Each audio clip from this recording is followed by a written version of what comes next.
다음 영상 보시겠습니다. 지금 안개가 굉장히 심한데요. 이 운전자는 굉장히 신나는 음악을 들으면서 주행하고 있습니다.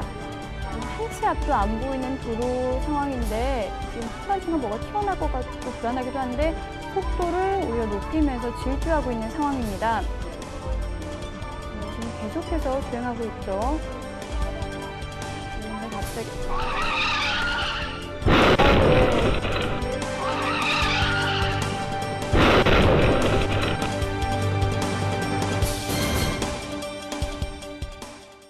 이 사고 영상을 보면서 저는 공포 영화를 보는 것처럼 순간순간에 뭐가 튀어나올까 봐 좀 불안했는데 운전자는 속도를 줄이지 않았어요. 이 사고의 경위에 대해서 말씀해 주세요.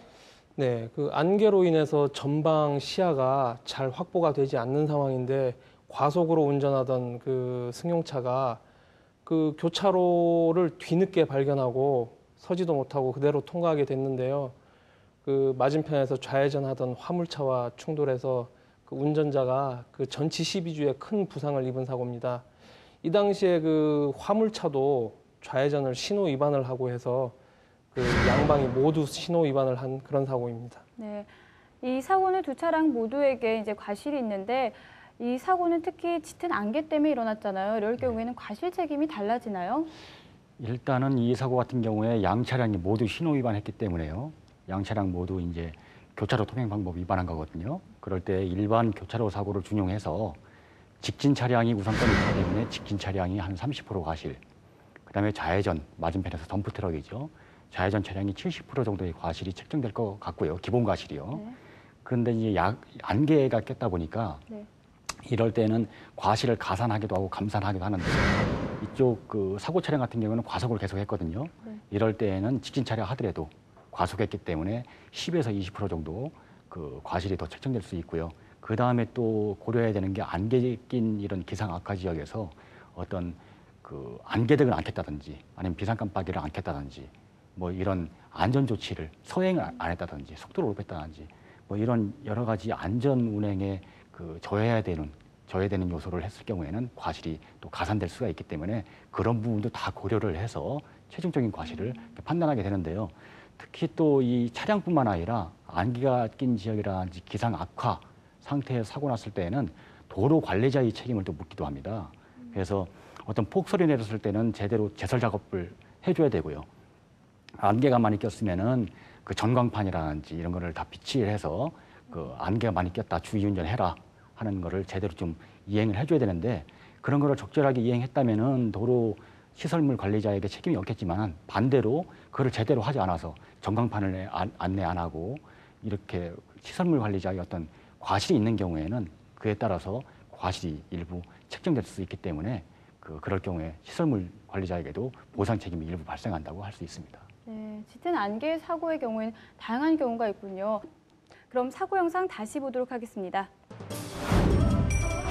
네, 지금 운전자는 신나는 음악을 듣고 있는데요. 안개가 매우 짙게 꼈습니다. 지금 한치 앞도 안 보이는 상황이라 앞에 이제 표지판도 가까이 가서 보이고 지금 전혀 안 보이는 상황입니다. 그런데도 운전자는 과속 운전을 하고 있습니다. 속도를 전혀 줄이지 않고 있죠. 그래서 계속해서 주행을 하고 있는 상황인데 네, 교차로 지점에 이르러 트럭과 충돌했으니까 굉장히 사고가 컸을 것 같은데요.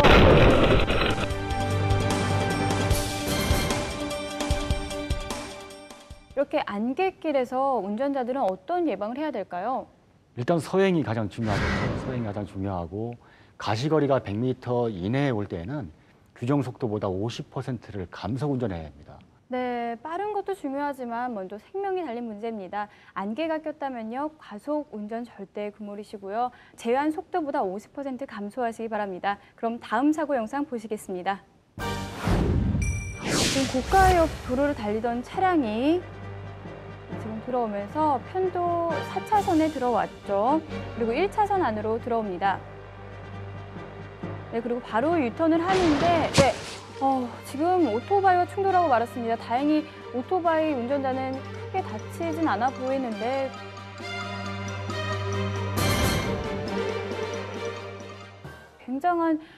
굉장히 크게 될 뻔한 사고였어요. 어떤 사고 경위입니까? 그 불법 유턴을 하는 차량하고 그 또 중앙선을 넘어서 진행하는 오토바이가 서로 충돌한 사고입니다. 그 저 지역은 뭐 평소에 불법 유턴이 좀 빈번했던 지역 같습니다. 그래서 이렇게 횡단보도 주변으로 차로 규제봉이 설치돼 있는데 차량이 그 횡단보도 보행자 신호가 들어오니까 그 차로 규제봉 뒤쪽에서 불법 유턴을 시도했고 또 오토바이는 앞서가던 차량들이 그 신호대기 때문에 멈춰서니까 먼저 통과할 욕심으로 중앙선을 넘어서 진행하다가 사고가 난 겁니다. 네, 그럼 이럴 경우에는 손해배상이 어떻게 이루어지나요? 지금 보시면 안전모를 착용하지 않았거든요. 아까 오토바이 운전자가. 그럼 과실이 있어서 좀 손해배상이 어떻게 되나요? 저럴 경우에는 이제 통상적으로 오토바이 과실이 좀 많게 보여지고요. 할 때 오토바이 과실이 한 60%, 차량 과실이 약 한 40% 기본 과실이 책정이 돼서 그 모든 어떤 피해 보상 손해액에서 그만큼 60%씩 감해진다는 얘기입니다. 그래서 보상을 하게 되는데요. 만약에 저 사고가 안전모를 미착용했거든요. 안전모를 미착용함으로써 머리, 두부 손상이 와서 그 피해가 확대됐다면은 이에 따라서 기본 과실 60%에서 대략 한 20% 정도를 그 가산하게 돼 있습니다. 근데 다행스럽게 그 이번 사고 같은 경우에는 그 오토바이 운전자가 안전모를 미착용했는데도 불구하고 머리는 이렇게 다치지 않은 걸로 보여져서 그 부분 안전모 미착용에 대한 과실은 뭐 제외하는 것도 타당하다고 생각합니다. 네, 안전모 착용 정말 중요한데요. 이 사고는 미착용했지만 큰 사고로 이어지지 않아 다행이긴 하지만 언제 어디서 큰 사고로 번질지 모르는 일입니다. 그럼 사고 영상 다시 보시겠습니다. 네, 지금 차량이 고가 옆을 지나서 그리고 서행을 한 다음에 1차선에 들어왔습니다. 그리고 이 차량은 이제 유턴을 하는 순간 오토바이랑 치고 말죠.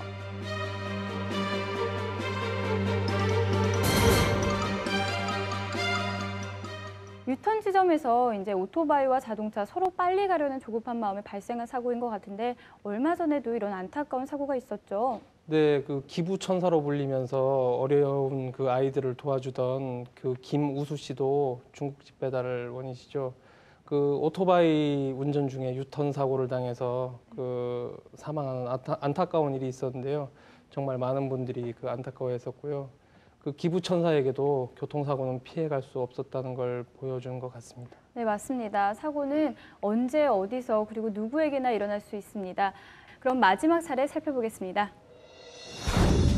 지금 보시면요, 한 차량 옆으로 긴 트럭이 지나가고 있죠. 좀 굉장히 불안해 보여요. 비틀비틀 거리면서. 그래서 앞으로 가고 있는데 네, 끝내 전복을 하고 맙니다. 그래서 도로를 완전히 차단한 상태입니다. 지금 분리대까지 넘어갔는데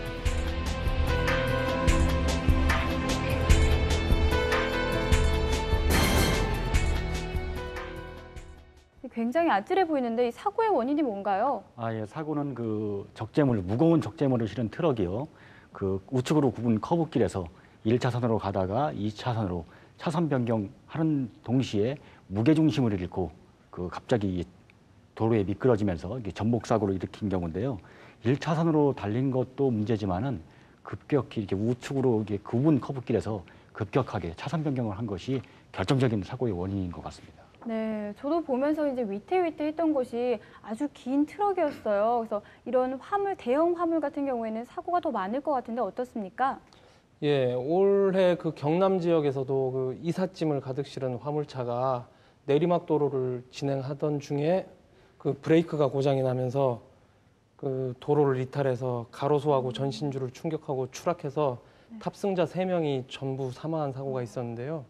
이렇게 그 대형 화물 차량 사고는 그 주변에 미치는 파급 효과도 크기 때문에 한번 발생하게 되면 대형 사고로 이렇게 이어지는 경우가 많이 있습니다. 네, 이 사고 역시 대형 사고로 이뤄질 수도 있었는데요. 만약에 다른 차량과 충돌하게 되면 보상은 어떻습니까? 이럴 경우 그 지금 그 영상에서 보시다시피 트레일러 뒷공무니가 중앙분리대를 가격했거든요. 하면서 넘어가는데요. 이럴 경우 그 마주 오던 차량이 이쪽 중앙분리대 파편물이라든지 이 적재물에 그 부딪혔을 경우에는 그 정말 황당한 사고죠. 전혀 예상할 수 없는 황당한 사고이기 때문에 중앙선 침범을 적용해서 그 100% 이 트레일러 측에서 보상을 하게 됩니다. 그리고 만약에 트레일러 뒤를 따라가다가 갑자기 그 전복되는 바람에 적재물이 튕겨 나와서 뒤에 차량의 어떤 유리창이라든지 이쪽에 충돌했다 하면은 이런 경우에도 안전거리를 잘 확보하고 갔다면은 불가항력 사고이기 때문에 그 뒷차량에 100% 보상을 해줘야 되는데요. 반대로 안전거리를 확보하지 않고 바짝 쫓아가다가 적재물이 튕겨 나와서 그 사고가 발생했다 하면은 뒤에 후행하는 차량에도 일부 과실이 좀 있을 수가 있습니다. 네, 그럼 사고 영상 다시 보도록 하겠습니다. 지금 보시면요, 한 차량 옆으로 긴 트럭이 지나가고 있죠. 지금 앞에 보시면요, 상당히 위태로워 보여요. 비틀비틀 거리면서 도로 운전을 하고 있는데 이때 네, 트럭이 전복을 하고 말았고요. 분리대를 넘어가기까지 하면서 도로를 완전히 차단하고 말았습니다. 네, 지금 화물 트럭이 전복되는 사고를 막기 위해서는 어떤 대책을 해야 될까요? 예, 일단 그 화물 차량은 밤낮 없이 장거리를 이렇게 뛰는 경우가 많기 때문에요. 운전자가 먼저 중간중간 휴식을 잘 취해서 그 주의력을 잃거나 졸음운전을 하거나 하는 일이 없도록 해야겠습니다. 또한 그 화물 적재를 또 잘 하셔야 되는데요. 그 화물을 단단히 고정해서 주행 중에 그 낙하하지 않도록 하셔야 되고, 또 사고 영상 같은 트레일러 차량인 경우 그 이렇게 차량에서 이탈하고 넘어지다 하더라도 영상과 같이 그 서로 분리되지 않도록 단단히 고정을 잘 해주셔야 되겠습습니다.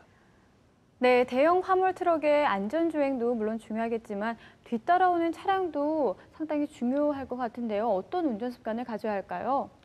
항상 그 안전거리 확보하는 것이 가장 중요합니다. 특히 그 대형 트레일러라든지요, 어떤 레미콘, 화물차, 아니면은 뭐 위험물 운송 차량, 이런 차량들을 뒤에 따라갈 때에는 항상 100m 이상 안전거리를 꼭 확보하고 운행하셔야 한다는 점 잊지 마시기 바랍니다. 네, 여러분도 꼭 잊지 마시기 바랍니다. 오늘 준비한 사고 영상들을 보면요, 나 하나쯤이야라는 안일한 생각과 안전 불감증이 가져온 사고들이 많았는데요. 사고는 언제 어디서나 누구에게나 일어날 수 있습니다. 항상 주의하시기 바랍니다. 네, 이번에는요, 교통안전 프로젝트 현장 포착 365에서 매회 여러분께 소개해드리는 교통안전 표현을 전해드리는 시간입니다. 오늘 여러분께 전해드릴 표현은요, 내가 지킨 안전수칙, 나를 지킨 행복지수입니다.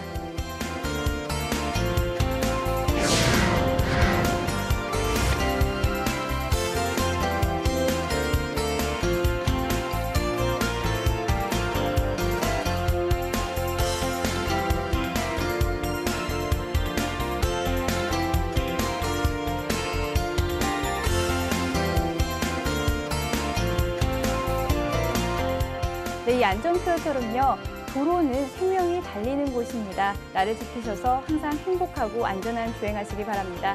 네, 오늘 준비한 순서는 여기까지입니다. 나와주신 두 분 고맙습니다. 감사합니다. 네, 저는 다음 이 시간에 뵙겠습니다. 시청해주신 여러분 고맙습니다.